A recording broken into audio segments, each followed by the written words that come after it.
Today we're going to try and crack open a user manual for one of the most analyzed and maybe least understood figures in modern history. We're basing this whole explainer on the psychological framework from Chris Boervee's book, Inside Leader's Mind, Trump, which tries to map out what he calls the predictable patterns of his psychology. All right, let's get into it. So the book kicks off with a really big puzzle.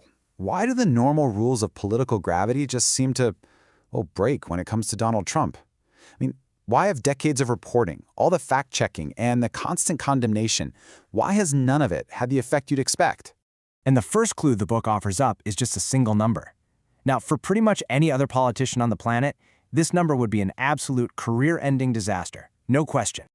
Yeah, that's over 30,000 documented false or misleading claims, all cataloged by the Washington Post just during his presidency. But here's the key point the book makes. It's not that the fact checks were wrong. It's that fact-checking was simply the wrong tool for the job. It just wasn't landing. Okay, then there's this number from May of 2024. This was another one of those moments where all the conventional wisdom said, okay, this is it. This has to be politically fatal. 34 felony convictions. And yet, the author points out that this completely unprecedented event actually seemed to boost his poll numbers and his fundraising. So the puzzle just gets deeper and duper, right? How does his psychology work in a way that turns these things into positives? And that brings us right to the book's core idea. The author basically argues that all the moral outrage has failed. It hasn't worked. So if you want to understand what might happen next, you have to switch gears from just condemning to actually analyzing. As the book puts it, the goal isn't to excuse the behavior, it's to be able to predict it. So that's our first section, the puzzle of Trump. The mystery is set. Now, the book starts digging into what it calls the source code. Which brings us to Section 2, The Wounds Become Weapons. The book argues that if you really want to understand what it calls his psychological operating system, you first have to go back and look at the formative wounds that actually created it in the first place. Okay, so the first wound the book points to is the traumatic absence of his mother. When Trump was just 2.5, his mother had a near-fatal hemorrhage and was in the hospital for a very long time. For a child at that supercritical age, the book says that feels like a profound abandonment. It just shatters their sense of a safe, reliable world. The second wound, according to the book, came directly from his father. Fred Trump Sr. is portrayed as this emotionally brutal patriarch. Affection wasn't freely given. You had to earn his approval. And the way to do that was through dominance and aggression. The big lesson wasn't about being a good person. It was about being a killer. You had to be tough, you had to attack, and you could never, ever show weakness. And a third wound was basically a living, breathing cautionary tale. His older brother, Freddie, was more sensitive. He just didn't fit into that killer mold. Citing psychologist Mary Trump's account, the book describes how Freddie was just belittled and pretty much destroyed by his father and his brother. His tragic decline into alcoholism and early death served as this stark, brutal lesson. If you defy the rules of the patriarch, you will be annihilated. So what's the result of all these wounds?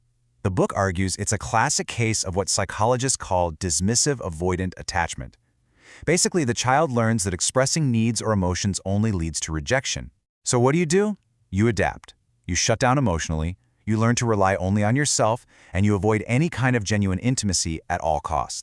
And that brings us to Section 3, the core operating system. The book's argument is that these wounds didn't just create personality quirks, no, they hard-coded a fixed psychological operating system with 3 core programs that, it claims, have been running unchanged for decades.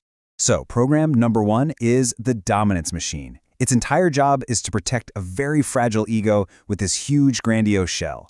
And it runs on a specific kind of fuel called narcissistic supply. That's constant attention, praise, or even fear from other people. It's why the book says you see praise for authoritarians who model that kind of unchecked power he craves. But look at that last rule because it's key. In this worldview, there are no equals. There are only people to dominate and threats to neutralize. Program number 2 is the vengeance algorithm. The book describes it as this incredibly systematic and patient process. Any perceived slight, doesn't matter how small, gets logged and is never deleted. It explains why grudges against rivals or reporters can just pop up again years later. Revenge isn't some impulsive, hot-headed thing, it's a cold algorithm that just waits for the perfect moment to execute. And the third program? The loyalty trap. According to this model, loyalty is strictly a one-way street. It is demanded, absolutely, but it is never given in return.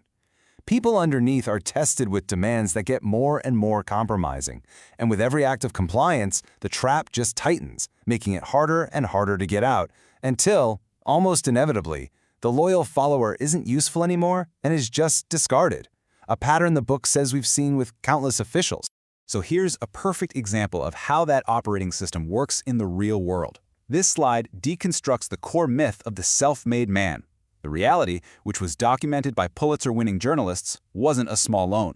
It was at least $413 million from his father, often through what they called tax dodges. The myth is a classic product of the dominance machine, projecting this grandiose image that the facts just don't back up. Which leads us to Section 4, an inevitable collision. So why does mapping all this psychology even matter? Well, because the whole point of the book isn't just to explain the past. It's to use this framework to try and predict the future. Now, this is maybe the most crucial point in the entire analysis. The book argues these programs we've talked about aren't just bugs that can be fixed. They are the load-bearing walls of his entire psyche. If you tried to change them, the whole structure would collapse. And what that means is that they can't be changed by advisors, or by experience, or even by holding the highest office in the world. And because this psychology is seen as fixed, this user manual makes some pretty specific predictions.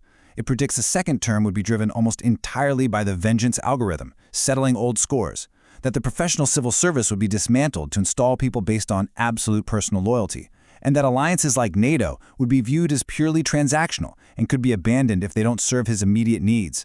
The system, it says, has no internal brakes. It just expands until it hits a wall. And all of this leads to the book's very stark, very provocative conclusion. The author basically sees a collision course between a psychology that simply cannot accept limits and a reality that, eventually, always imposes them. The collision itself is presented as a certainty. The only real questions are when it's going to happen and what the collateral damage will be. And that leaves us with the final, pretty unsettling question that the book poses. What does happen when an immovable psychological force meets an unstoppable object, like term limits or the rule of law, or even just biological aging? The framework predicts a collision, but the outcome of that is something we are all waiting to see.